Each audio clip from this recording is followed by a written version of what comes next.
네, 오랜만입니다. 아이고.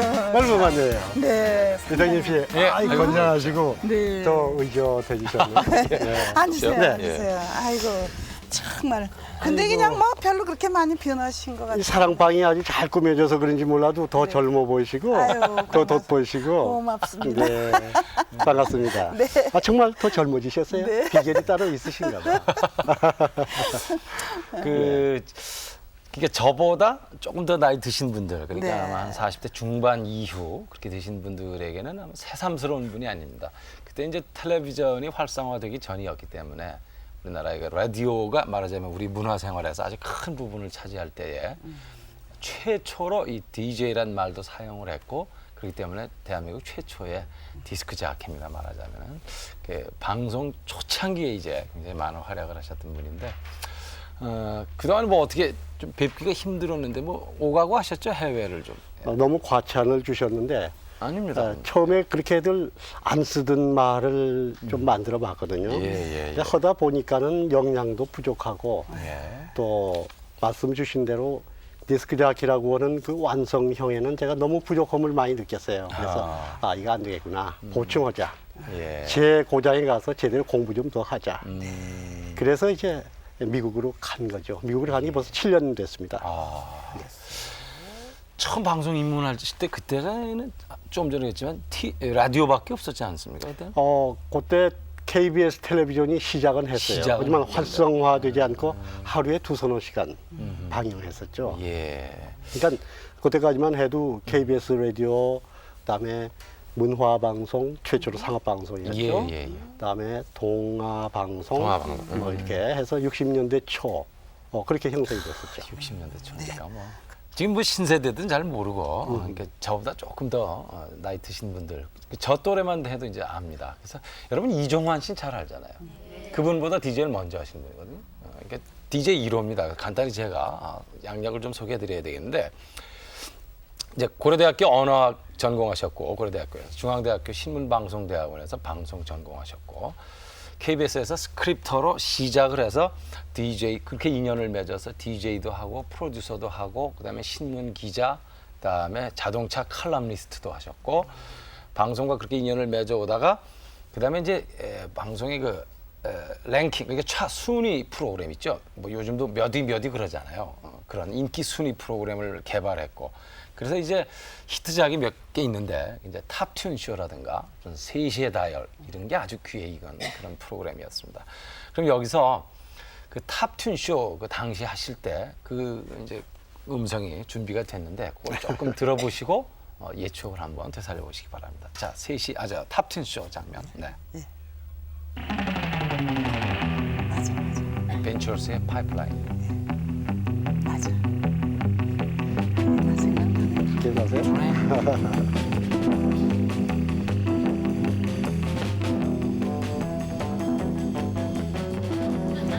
젊음의 낭만과 푸른 꿈을 노래 속에 싣고 기쁨을 찾는 멜로디와 리듬의 퍼레이드. 미국의 최신 유행 음악을 소개해드리는 탑10쇼. 이런 오프닝 인사를 드리던 60년대 초부터 보내드린 동아방송의 탑10쇼에서 쓰던 팀 뮤직 쉔테이스 악단의 파이프라인이 흐르고 있습니다. 이게 벤처스가 아닙니다. 이게 탑튠 쇼가 네. 맨 앞에 이제 오프닝 네. 하실 때. 네. 자, 그러면 그 3시의 다이얼, 이 탑튠 쇼보다도 더 많은 사랑을 받았던 프로인데 이 3시의 다이얼의 그 시그널 뮤직하고 또 한번 들어보겠습니다. 네.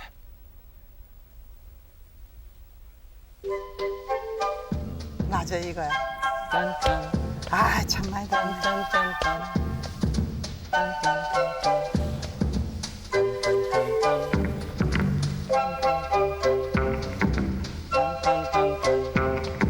최동욱의 3시의 다이얼.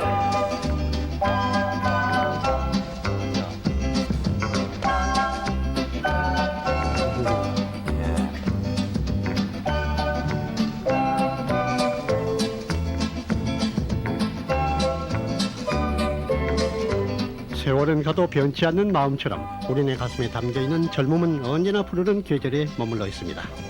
우리가 젊은 날 그때 그곳에서 듣던 그 노래를 다시 듣고 있노라면 문득 그날이 되찾아오는 느낌이 듭니다. 세시의 다이얼은 그 시절의 그 노래를 모아 변함없는 우정을 나누는 진정한 버스로 여러분의 곁에 머물고 싶습니다. 당신을 향한 멈출 수 없는 마음을 담은 레이 찰스의 I Can't Stop Loving You. 예, 그 생각이 납니다.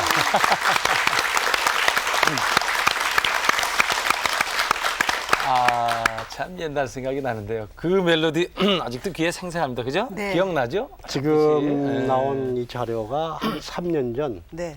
미국 로스앤젤레스에서 교포들을 위해서 아. 세시의 다이얼을 방송했거든요. 네. 그 탑튼 쇼도 방송을 하고 아, 그거군요. 네. 그러니까 미국 가서 다시 그걸 하셨군요. 그러면요. 교포들 얼마나 또 그 향수 어린 그게 아까 탑튼 쇼 말씀해 주셨는데 그 오프닝 멘트 가운데서 미국의 최신 유행 음악을 소개해드리는 탑10 쇼 했는데 미국에서 미국의 최신 유행 음악을 소개해드리는 하니까 그것도 이상하던데요. 아, 그러네요. 네. 예, 예, 예. 맞아요. 이곳에서 스트레스 때문에 본떠에 가는. 뉘앙스가 있습니다. 근데 맞아요. 제가 95년 크리스마스 시즌에 예. 뉴욕에 가서 한번 방송을 했는데 네. 그래도 미국 하면 뉴욕이 대표적이고 제일 그렇죠. 큰 도시 아닙니까? 예.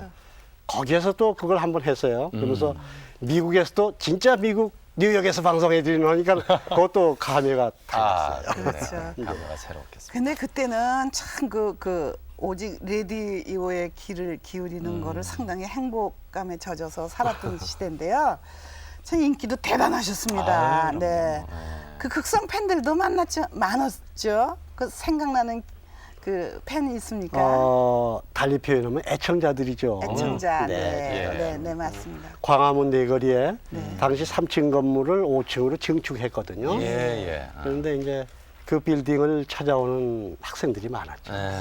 근데 앞에서 경비하시는 분들이 대학생들은 대개 이제 올려 보내주시는데 여고생들은 굉장히 박대를 많이 받으셨어요. 그래가지고 막 이렇게 실랑이를 하시고들 아마 그런 추억을 가지고 계신 분이 더러 계실 거예요. 네. 세시의 다이얼 인기가 특히 아주 대단했었는데 그 어느 정도였습니까 그때? 그런데 전 지금도 생각하는 게 탑10쇼나 세시의 다이얼이 무슨 인기가 있었다, 랭킹이 있었다 그런 건 별로 실감을 못했어요. 근데 1966년부터 한 3년 동안 당시 문화공보부에서 공식적으로 이제 청취율을 조사했는데 네. 전국 라디오 프로그램에 당시 동양방송인가의 광복 20년이 참 그 청취율이 높았어요. 예, 예. 그런데 우연스럽게도 음악 프로그램이 전국 청취율의 1위로 나왔어요. 그 이상하죠? 그래서 딱 보니까는 세시의 다이얼이 써 있더라고요. 그래서 연 3년 동안 아마 그렇게 기록을 가졌던 것 같아요. 네. 그러니까 많이 들어주신 게 아무래도 청취자분들이 스스럼 없이 참여할 수 있고 또 제가 게스트를 초청을 할 때 한 일주일 전에 섭외를 마치거든요. 어린나 씨도 거기 여러 번 나오셨었어요. 신성희 씨도 여러 번 나와주셨고. 그래서 내일은 어느 분이 나오십니다 하고 분명히 얘기하거든요. 네, 네. 거기에 대한 기대감 그리고 누구든지 가담할 수 있는 그리고 전화를 통해서 내가 말 한마디 하는 게 전국에 아니면 청취 가청 구역에 애청자들이 함께 공유할 수 있다 하는 그런 참여감 그런 게 작용되지 않았을까 생각이 돼요. 그런데 그런 것도 작용됐지만요. 왜 우리들 왜 엽서 보내는 거 있죠. 요즘도 방송국에서 김 아무개 뭐 김 무슨 뭐 순덕이 뭐 이렇게 이름 한자만 불러줘도 예. 아주 영광으로 생각할 때예요. 그렇기 때문에 요새는 팩스가 있어서 정말 찍찍 써. 왜 웃어요? 하필이면 제 친구 중에 순덕이라고 있거든요. 그래가지고 그 생각이 나. 그때는 그런 이름이 많았어요. 그게는 이순덕이다 어떻게 김순덕이라고. 이순덕 뭐 이렇게 뭐 하고요. 뭐 김현숙이 뭐 이런 거. 그때 시대 그런 이름이 친구들. 많았어요. 네. 그래서 이름 써 보내면 그 채택이 되면 뭐 어디에 사시는 누구 해주고. 현숙이 뭐 현숙이 뭐 이렇게 해갖고서는 그 재미에 그렇지 않으면 매스컴에 이름 석자 나올 일이 없어요. 나올 일이 없거든. 그래서 하여튼 엽서를 무지막지하게 보냈어요. 그런데 안 뽑혀. 그래가지고 오빠 나 이번에 안 뽑히면 정말 어떻게 될지 몰라요 라든가 막 공갈 때릴 적도 많았고 그건 그런데 순해요. 네. 목숨을 바꾸겠다고 하는 공갈형도 많아요. 그렇죠. 그런데 그 중에서도 뽑히는 사람이 있더라 이거예요. 그러면 그 요령이 있습니까? 그때 어떻게 해서 뽑히는 사람만 맨날 뽑히고 그랬는지 난 그게 포인이 지금도 있는지 모르겠습니다만은 예쁜 엽서 전시회가 한때 예, 성행했었어요. 지금도 있습니다. 네. 네, 근데 그건 어떻게 생각하면 미술학도나 그림을 잘 그리는 사람이 점유물이지 맞아요. 전체 오디언스의 참여는 아니거든요. 그런 기회는 아니에요. 청중의 참여는 아니라. 저는 조금 그래서 고집스럽다고 그럴까? 제가 많은 계층의 청취자들부터 보내오는 엽서는 제 나름대로 정리를 해요. 이런 엽서는 반드시 해드려야 되겠다. 뭐냐? 방송에 자주 나가지 않고 반복되지 않는 노래. 두 번째는 이 노래가 다음 프로그램, 예를 들어서 화요일 아니면 목요일 이렇게 자기가 지정하는 날이 있을 거 아니에요? 네. 거기에 맞는 곡목. 그다음에 잡다하게 쓰지 않고 글씨를 정연하고 깨끗하게 쓴 그런 엽서. 그걸 제 나름대로 그렇게 뽑았어요. 그러니까 아마 그걸 아시는 분들은 그렇게 간결하게 뭐 우층에 사는 언니에게 보내고 옆집에 사는 덕순이에게 보내고 그게 아니고 오늘 이름이 이렇게 덕자가 많이 들어요. 그런데 저도 왜 그 뒤를 이어서 뒤에 네, 네. DJ 하고 그랬는데 보면은 이렇게 엽서가요. 이렇게 눈에 띄는 게 있어요. 말하자면 글씨를 막 이렇게 날려서 쓴 경우에는 우선 읽어보는데 시간이 가기 때문에 그건 사실 좀 뒷전입니다. 그렇지 않습니까? 그러면요. 네. 좀 알아볼 수 있는 정돈된 필체 이런 게 좀 필요했고 그다음에 그때는 소포 같은 건 잘 안 왔습니까? 조금씩 왔죠. 왔는데 내용물은 뭐가 돼요? 개인적인 거죠. 손수건. 손수건. 저희 시대 때는 먹는 게 넥타이. 많았었어요. 아, 그래요? 예, 무슨 사탕, 뭐 과자 그런 게 좀 있었는데 예. 그래. 그 시대는 아무래도 그런 저희 거 때 보내주면 칩칩하게 먹고 그 사람 뽑아줬다고요? 참 그럴 땐 먹는데 못 말려. 아니 그냥 속에만 영양 했죠, 뭘 결핍증제가 막 증후군으로 작용했을 때인가 봐요. 그다음에 그 네. 리퀘스트 전화 리퀘스트 이런 것도 하지 않으셨어요? 그러면요, 그 전화 리퀘스트가 본래 여기는 동화 방송에서 일주일에 한 차례 했거든요. 한 번씩 했는데 그게 반응이 좋으니까는 매일 하면서 3시의 다이얼이 사실은 엽서하고 전화 리퀘스트의 전화. 복합 리퀘스트 프로그램이에요. 그 전화를 했는데 여기저기서 전화가 많이 오죠. 아시다시피 당신은 전화 한 번 집에 가졌다 그러면 굉장히 특권층이에요. 그럼요. 그렇죠. 그때 왜냐면 시대에 전화 배 이게 청색 전화는 1년이 돼도 차례가 안 오거든요. 그러면 미도파 백화점에 있는 무슨 전화상이다, 종로 2가에 있는 전화상이다 가서 비싼 전화를 거래를 해요. 이른바 백색 전화죠. 특권이에요. 네. 그럼 비싼 전 프리미엄 주고 갖다 놓으면은 그 전화 놨다고 자랑하는 거예요, 친구들에게. 그렇죠, 그렇죠. 그러니까 어떤 경우는 전화 리퀘스트가 전화 있는 사람을 위한 특혜 프로그램이냐? 전화만 나는 있는 없는데 나는 뭐냐? 이제 이렇게 나오는 거죠. 그다음에 일시에 전화들을 많이 거니까 동아방송 이제 광화문 전화국 소관이니까 광화문 전화국에 케이블이 타요. 일시에 막 몰리니까. 몰리니까. 그리고 마비가 돼요. 네. 그래서 가끔 한 달에 몇 번씩 공문이 옵니다. 제발 좀 자제해달라. 프로그램을 달리 할 수 없느냐, 자제해달라.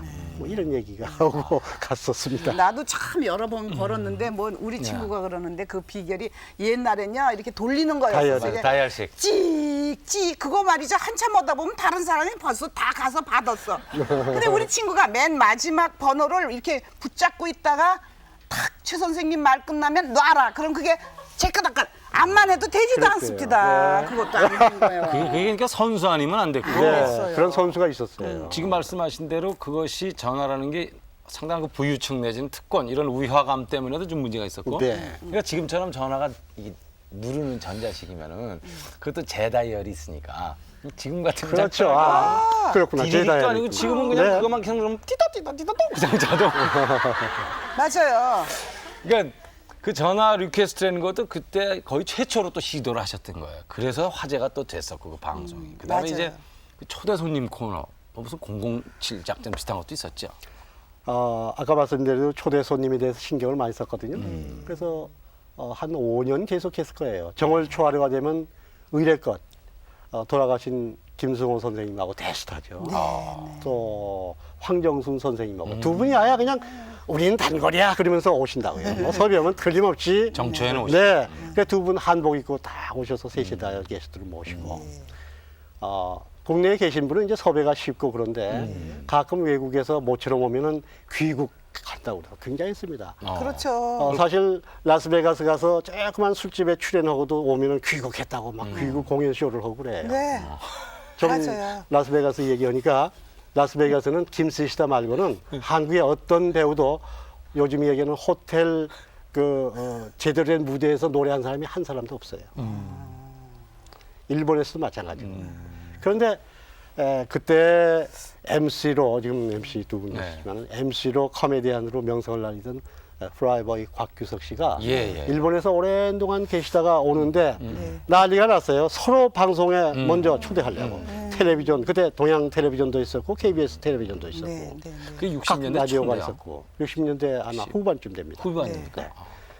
그 서로가 이제 쟁탈전이 벌어졌는데 김포공항을 통해서죠. 예. 한강 인도교밖에 길이 없었어요. 네. 근데 거기서 저희가 하여튼 007 작전을 더 방불게 하는 그런 작전으로 빼내 가지고 짐은 다른 텔레비전에서 싣고 사람은 동아일보 깃발을 달린 찝차를 타고 전차길을 반대로 오른쪽으로 해서 김포공항에서 광화문까지 20분밖에 안 걸렸어요.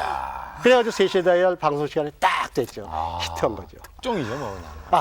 프라이보이 말씀하시니까 하나 생각나는데 예. 한 20일 전에 LA에서 만났어요. 네. 목회로 하고 오셨더라고요. 예. 부흥회 하러 오셨더라고요. 뉴욕에서 목회를 하신대요. 그 얼마 전에 저희 프로그램 나와서 그러셨어요? 말씀 다 하시고 또 다시 네. 하셨군요. 근데 조금 예. 얼굴이 옛날 얼굴은 아니신데 예. 교인도 옛날보다는 조금 줄었대요. 그러니까 옛날 프라이보이를 모르는 그 새 교인이 아마 있는 모양이에요. 예. 그래서 저는 항상 곽 선생님 뵐 때마다 목사가 아니에요. 역시 밑비를 주시더군요.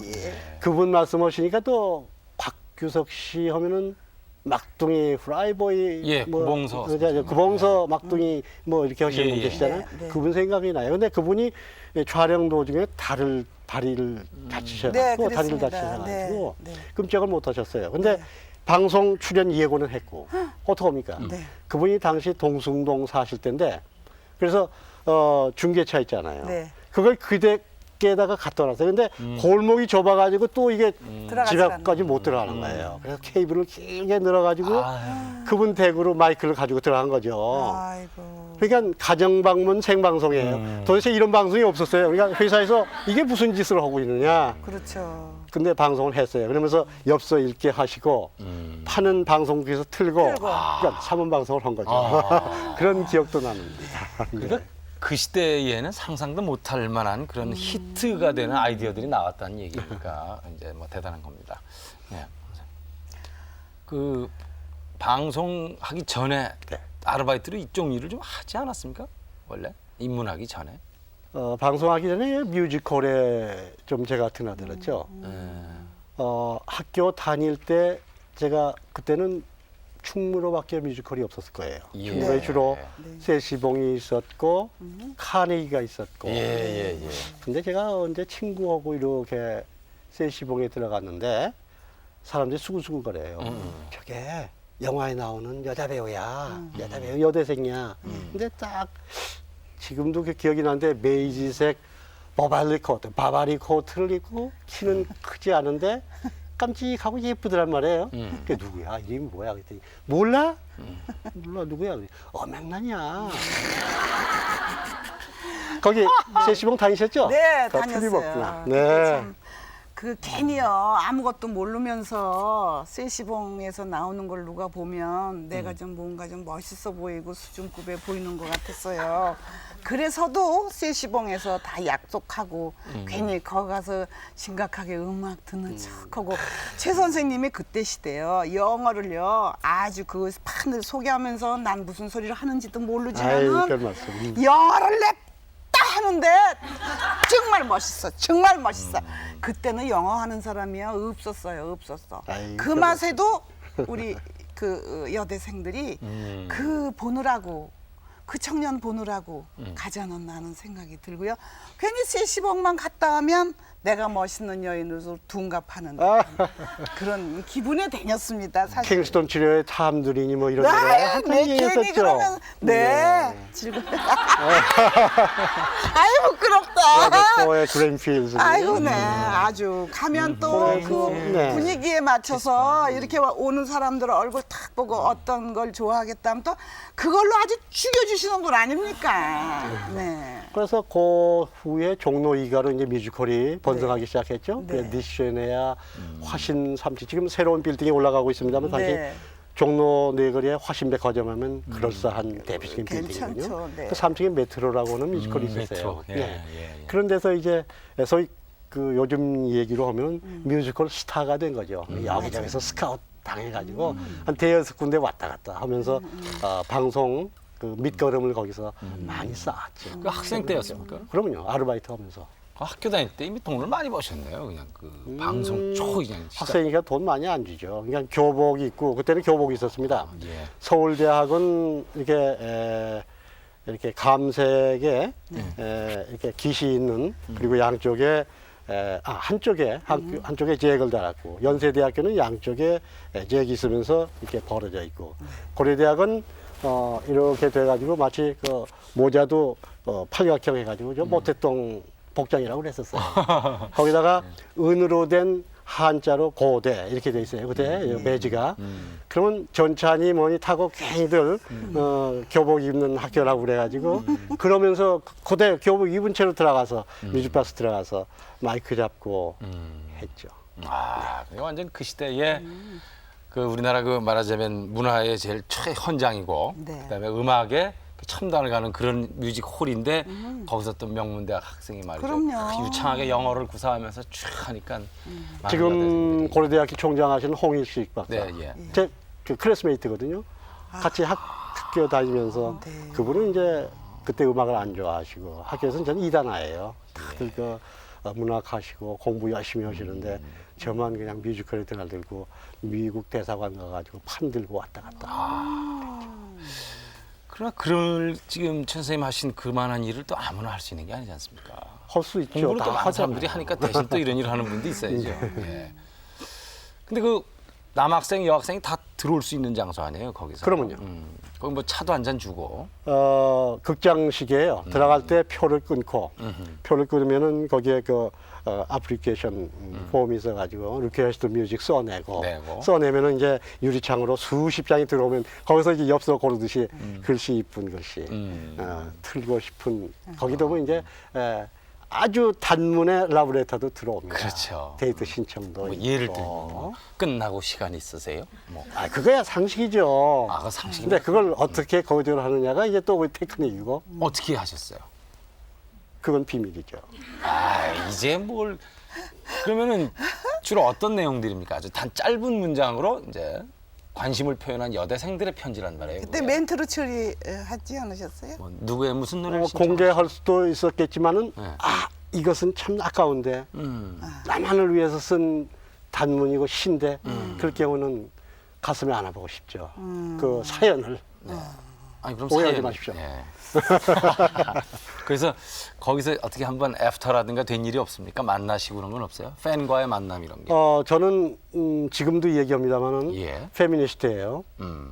참 이렇게 데이트를 참 좋아합니다. 예. 한때 저를 보고 최동욱이 저 친구 만날 때마다 여학생이 얼굴이 달라 그런다고요.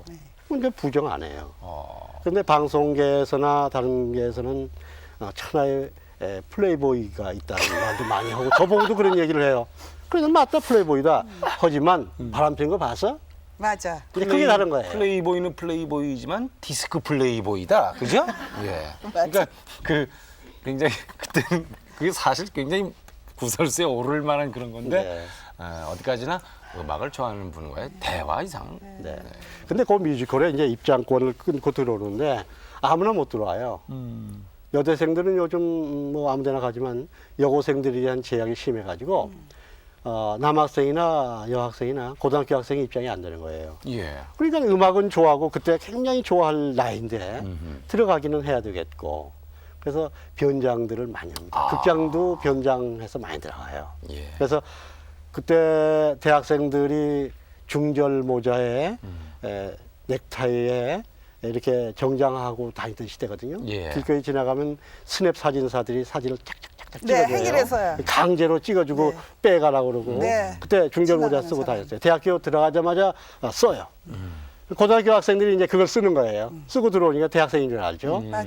근데 실내에 들어오면 실내 탈모니까 벗어야 되지 않습니까? 근데 탈로 나는 거죠. 쫓겨나는 거예요. 그래. 그러다 여학생은 이제 트위스트 같은 거 신나는 음악 나오고 그러면 또 거기서 그러면요. 또 여학생도 이제 이렇게 보자기 쓰고 들어오는데 네. 그게 아무래도 들통이 나죠. 근데 이제 61년부터 트위스트 음악이 나왔지 않았어요? 차비 체커의 Let's Twist Again. 트위스트 어게인 딴따다따. 우린 자동입니다. 담배불 끄는 거죠. 요즘 그런데 텔레비전 나와서 트위스트 옛날 어게인 트위스트 하시는데 네. 조금 모션이 그게 다르더라고요. 아니에요. 그게 아니에요. 그 예. 트위스트 그렇게 안 쳐요. 그럼요. 제대로 지금 소개 안 되고 있는 것더라고요. 맞아요. 요즘 젊은이의 거리 하면 그죠? 압구정동 아니면 요새 또 뭐 홍대 그 신촌 동네 뭐 일대인데 그땐 전적으로 종로에서만 종로 놀았죠. 2가예요. 종로 2가. 네. 네. 종로 종로 2가, 이가. YMCA. 지금 그 건물이 아니고 그 뒤에 그냥 가 건물이 있었고 그 뒤에 세시봉이 이사 와서 있었고, 있었고 네. 그 니시에나가 있었고 네. 길 건너 천도제약 뒤에 뉴월드라고 하는 뮤지컬이 있었고 네, 네, 네, 네, 네. 맞습니다. 그걸 그리고 중심으로 화신백화점 이제 가서 하던 거였죠. 오므라이스 화신의- 하나 먹고 거기서 휘어갖고 이쪽으로 가면 백조 그릴이라고 있는데 그 그릴 가면 손 보는데요. 고급이죠. 그 남자가 그릴 가서 점심 한 번만 사주면 그날은 영웅이네. 그 남자가. 그렇구나. 그릴도 영어라고 또 참 의시되면서 백조 그릴 뭐 이런 아주 그런 생각이 참 네, 납니다. 그렇습니다. 참 추억은 아유, 아름다워요. 네. 네, 네. 그때 그러니까 최동욱 씨, 또 이종환 씨, 그다음에 이제 피세영 씨라는 네. 피세영 씨, 또 네. 희귀성 때문에 굉장히 유명한 그분이었습니다. 그 세 분이 거의 라이벌이었죠 아마. 그렇게 얘기들 하세요? 얘기들을 모르겠어요. 좀- 전 그런. 아니 제 생각에는 최 선생님이 제일 1등으로 달리신 거로 아는데 그 뒤에 그런 얘기들이 좀 기억을 아마 일부러 갖다 그렇게 붙인 거로 생각은 듭니다만. 전 지금도 그런 생각을 하고 되지는 않습니다만은 뭐든지 이렇게 개척을 한다 또 연구를 한다 그런 마음 자세인데 방송에서도 남이 안 하는 걸 나는 많이. 개척을 해야 되겠다 예. 몇 가지 시도를 해봤죠. 그래서 네. 딕스기자키 먼저 하고 한 1년 반인가 있다 이종환 씨가 이제 예. 그걸 하셨죠. 네. 그리고 한 반년 뒤에 그게 옛날 1964년에 라디오 서울이 광화문 중앙소방서 옆에 있었습니다. 네. 그게 변해가지고 동양 라디오가 된 거예요. 그렇죠. 네, TBC. 네. 서서문에 그때 네네. 그래가지고 그때 비세영 씨가 거기서 성운대 저하고 이종환 씨는 직접 판을 틀면서 얘기를 하고 그런 디스크자키였는데 그분은 유리창 안에서 그냥 원고만 멘트만? 가지고 멘트만 아, 했어요. 예, 네. 예. 조영호 씨가 이렇게 연출을 연출하시고. 하고. 네. 그러니까 처음에 소개해드린 것처럼 오늘 확실해졌는데 역시 DJ 확실해졌어요? 1호는 예 네. 최동욱 씨입니다. 네. 근데 그 다음에 무슨 자동차에 관심을 또 그렇게 많이 갖고 신문에서도 많이 봤습니다. 그 칼럼을. 방송에서도 남이 안 하는 방송을 제가 몇 개 했었죠. 예. 좀 전에 말씀드렸습니다만 디스크자키도 처음 이렇게 시도를 해봤고 네. 대한민국에서 신문이나 방송에서 랭킹이라고 하는 게 없었어요. 그렇죠. 그래서 제가 맨 처음에 가요 랭킹을 처음 만들었어요. 방송했죠. 그다음에 팝 프로 그 랭킹도 처음 만들었고 예. 그다음에 심야 생방송도 제가 처음 시도를 해봤고 그러다가 동양방송에 가서 3년 있다가 더 이상 방송을 하지 않겠다 그러더라고요. 그러면 나도 그만하겠다. 그래가지고 갑자기 제가 방향 전환을 해가지고 신문 기자로 변신을 했어요. 그래서 서울신문사 기자로 들어갔죠. 그러면 신문사 들어가서 글만 쓰고 있는데 남들이 다 쓰는 거 왔다 갔다 취재하고 연예인 만나고 이렇게 좋은 방향 제시도 하고 그 누구나 다 하는 건데 남이 안 한 기사도 발굴해보자. 가만히 보니까 웬만한 월급쟁이가 조금씩만 저축하면 자동차를 살 수 있는 길이 열린다, 가능하다더라 하는 얘기가 오고 가요. 틀림없이 이거 자동차 시대가 도래한다. 그걸 생각했죠. 70년대 중반입니다. 예. 그래서 그러면은 생소하지만 자동차에 대한 기사를 한번 발굴해 보는 게 어떻겠느냐. 당신은 자동차에 대한 얘기는 경제부 기자들이 각 자동차 회사에서 새로 나온 차거나 그러면은 이렇게 보도자료 돌려주면 한 서너 줄 이런 차가 나왔다더라. 값은 얼마. 이게 고작이에요. 그래서 자동차에 대한 개념을 새롭게 도입하고 자동차 시대에 전위적인 역할을 할 수 있다. 네. 우리가 자동차 운전 면허증은 갖지만은 자동차 학원에서 배운 거, 또 자동차 선배가 배워준 어깨 너머 지식밖에 없잖아요. 네, 그렇죠. 자동차의 원리, 자동차의 과학적인 운전 방법, 자동차의 매너 다 모를 때예요. 네. 그럼 그런 걸 개발하자. 자동차 운전 비결 같은 걸 한번 써보자. 그래서 쓰기 시작한 거예요. 네. 그 다음에 또 그럼 자동차를 가졌으면 갈 데가 없지 않느냐. 그렇죠. 여기에서 덕소를 가는데 어디로 해서 빠지는지 도대체 생각이 안 나. 그러면 바로 이거야. 열로. 그래서 자동차를 가진 분들을 위해서 드라이브 코스를 개발하기 시작했죠. 예. 그래서 환상의 드라이브 코스라고 하는 게 나왔고 예, 그렇습니다. 한때 그냥 드라이브 코스를 하느라고 전국을 다 누비고 다닌 결과가 됐습니다. 네. 그렇게 해서 좋은 일도 많이 하시고 또 하실 일도 많으셨는데 배란간 미국 가신다고 가셨잖아요. 왜 그러셨어요? 그래? 여기서도 할 일 많으실 텐데. 누구하고 싸우고 간 것도 아닌데 왜 그러셨어요? 제가 가로늦게 그 만학을 했어요. 제가 1980년 중반에 내 머리 낡은 지식 수정이 필요한데 방법이 없잖아요. 혼자 독학하는 것도 한도가 있고. 예. 그래서 중앙대학교 신문방송대학원에 입학을 한 거예요. 또. 가니까는 학생 중에서 제가 나이가 제일 많은 거예요. 교수 나이. 마음은 제일 젊죠. 예. 그래서 내가 가니까는 후배들이 교수고 어떤 사람 만나면 영화평론하는 변인식 씨. 네. 고려대학교 제 후배인데 거기서는 선생님이에요. 저보고 선배님 어떤 강의 맡으러 오셨어요? 네.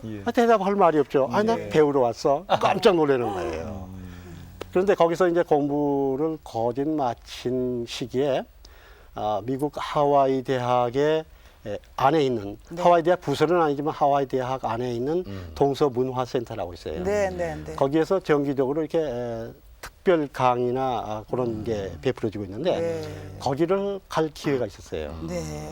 거기를 갔던 김에 미국을 들어갔죠. 네. 본토를 들어갔는데 예. 우연하게 내가 지금까지 잘못 생각했다. 내가 방송했던 거 역량이 차 있는데 내가 한도에 다다랐는데 내가 본토에 들어와가지고 본고장에 와서 내가 모자랐던 걸 보충해야 되겠구나. 아이고. 더 늦기 전에 네. 그런 생각이 번뜩 왔어요. 그래가지고 서둘러 귀국해가서 이 기회 아니면 난 못 가겠다. 그래서 건너간 거죠. 건너가서 내가 그럼 뭘 하겠느냐. 돈 벌러 미국 지금 들어가겠습니까? 이 나이에. 그렇죠.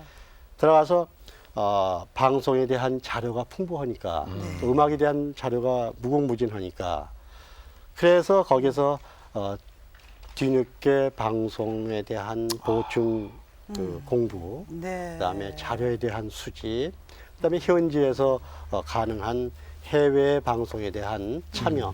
그래서 들어간 거죠. 지금도 그걸 하고 있고. 그런데 그 용기가 대단하시잖아요. 아버지 하나 믿고 저희 가족들이 있는데 그거 다 네. 떨쳐버리고 공부하러 간다면 가족들의 반대도 만만치 않으셨을 것 같은데요. 그래서 성장한 아이는 그냥 여기 있고 예. 그래서 가족 일부는 들어가 있죠. 같이. 네. 네, 그 만학이라는 말씀을 하셨는데 이 나이 들고서 공부한다는 게 참 어려운 결단이지 않습니까? 그렇죠. 쉽게 내리지 못하는 그런 용달인데 네. 더구나 그 외국에 가서의 그런 공부를 네. 하면 더 어려우셨을 텐데. 근데 더 어려운 건 외국 대학에서 영어로 듣는 강의가 더 어렵거든요. 그렇죠. 근데 거기서 박사과정을 청강하려니까 들으려니까 더 어려운 거예요. 그러니까 같이 어울리니까 또 되던데요. 뭐. 원래 또 영어를 또 잘하시죠. 영어를 워낙 잘하시고. 갔다가 몇 년 다녀오시니까 우리나라의 방송계가 어느 정도 변화가 있던가요? 지금 제가 미국에서 하고 있는 작업 가운데 조금 방대한 게 이제 20세기가 끝나지 않습니까? 예.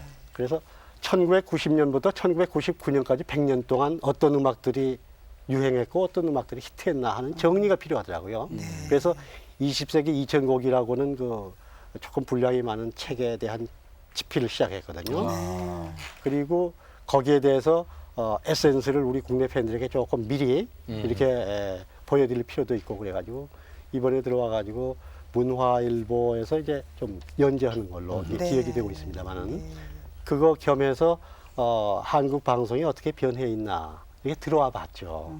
봤더니 많이 변해 있어요.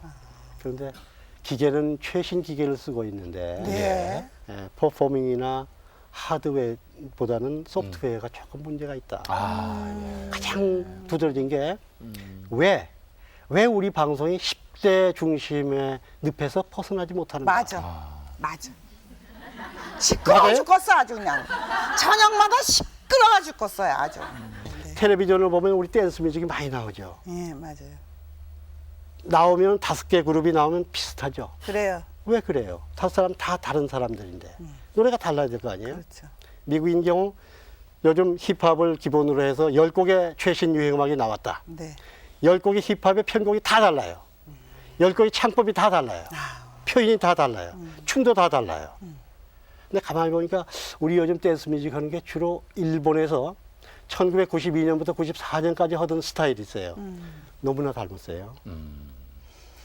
최근에 제가 우연하게 일본에서 발간된 한국 매스미디어에 대한 책이 있더라고요. 한국의 신문하고 방송을 분해했더라고 완전히. 거기를 보니까 일본 사람들을 위해서 만든 울리고 웃기려고 하는 프로그램이 요즘 일부 방송에서 한국 방송에서 한국 있다? 팬들을 위해서 울리고 웃기고 하고 있더라. 그러니까 자기들이 개발한 프로그램을 번역해서 했다는 얘기예요. 가요도 마찬가지예요. 우리가 지금 뭐라고 그럽니까? 트로트라고 그러죠. 트로트가 본래 팍스트로트 미국 음악이거든요. 빠른 댄스 뮤직이에요. 네. 그게 어떻게 뽕짝뽕짝 한다고 해서 한국 대중가요가 아니에요. 팍스트로트시. 근데 그걸 잘 베껴보면은 일본 음악이에요. 그대로예요. 가사만 바꿨지 편곡에 악기 편성에 창법에 똑같은 거예요.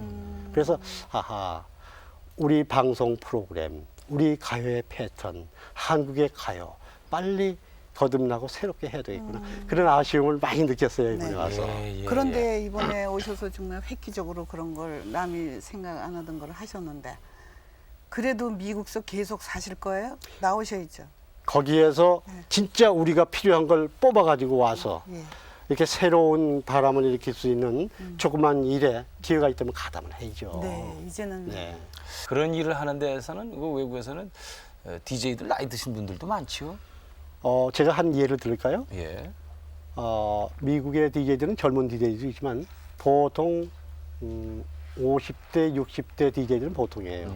하루 종일 올디스만 하는 옛날 음악, 50년대, 60년대 음악만 하는 라디오도 있어요. LA인 경우에는 5개 라디오가 그런 음악만 해요. 그러니까 자기가 그 노래 듣고 싶으면 그 채널만 돌리는 거죠. 예. LA에서 지금 텔레비전으로 시청률이 가장 높은 채널이 채널 5라고 해서 KTLA 이런 게 있습니다. 네. 거기에 10시 뉴스가 KBS 9시 뉴스 같은 건데 네.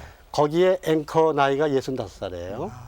거기에 현장 보도하는 리포터, 미국에서 리포터는 취재 기자예요. 우리가 나오는 그런 사람들이 아니고 예. 정식 기자입니다. 개념이 좀 리포터가 다르죠. 네, 예. 거기 리포터는 정식 기자예요. 그 리포터 이름이 스탠 챔버스라고 하는 사람인데 나이가 67살이에요. 네. 아직도 생생하게 뛰는데 그 사람은 견습 기자부터 앵커 다 거쳐가지고 자기가 원해서 아직도 그걸 하고 있어요. 그런데 시민들이 그 사람 말 한마디 한마디 표현의 정확함, 현실의 정확한 해석, 그다음에 현장감의 방향 제시까지 다 해주거든요. 판단력. 그걸 믿는 거예요. 믿는 거예요. 교과서예요. 그 사람 그런데도 말이 되면 아직도 법이지. 비 맞으면 우산 받고 그냥 방송을 현장 방송하는 예, 거예요. 멋있죠. 그런데 그 방송에서 최근에 뉴스센터 건물을 하나 지었는데 네. 더 근사한 건 그 건물의 이름이 스탠 챔버스 홀이에요. 너무 멋있으니까. 명예롭습니다. 네. 네. 우리 사회도 이 전문화 시대가 와가지고 그렇죠. 네, 이택님 씨가 이제 60살이 되고 70살이 됐을 때 모든 후배들이나 사회가 참여해서 그 업적을 기리면서 기립박수 해주는 그 전통이 곧 오게 되겠죠. 만들어져야 되겠죠. 그런 기회가 예, 오기를 참 바랍니다. 염생님. 네. 이렇게 엄영란 씨가 이제 지금도 열심히 방송하시고 연기 그대로 해주시는데 영화제에서 네. 금년의 특별 공로상 엄영란 했을 때 온 국민이 우러러 그 젊어서 청춘 영화의 붐을 일으켰을 때부터의 그 어명란에 대한 찬사를 아낌없는 환호와 박수를 보내줄 수 있는 거예요. 네. 그게 돼야 되지 않겠어요? 오늘 최 선생님 말씀 들으니까 내가 60년대로 갑자기 돌아간 것 같은 그런. 네, 60년대 너무하셨어요. 영화 하면 전부 청춘물. 배우 하면 그냥 신성이 나오면 그냥 네. 그랬잖아요. 아 이방이면 뭐 다홍치마라고 60년대가 네. 좋죠. 오늘 참 네. 옛날을 추억해 하는 아름다운 시간이 됐네요. 그러다 보니까. 예. 네. 그때를 되돌아보는 시간도 됐지만 또 앞을 내다보는 시간도 됐습니다. 그래서 외국에 가서 또 공부를 하고 오셔서 지금 전 세계의 방송의 흐름이라든가 이런 것도 많이 알고 오셨는데 네. 앞으로 방송계에서 볼 수 있는 그런 길이 생기길 기대해 보겠습니다. 그럼요. 대한민국 1호 DJ 최동욱 씨와 함께한 사랑방이었습니다. 여러분 감사의 박수 보내주십시오. 아유, 시작.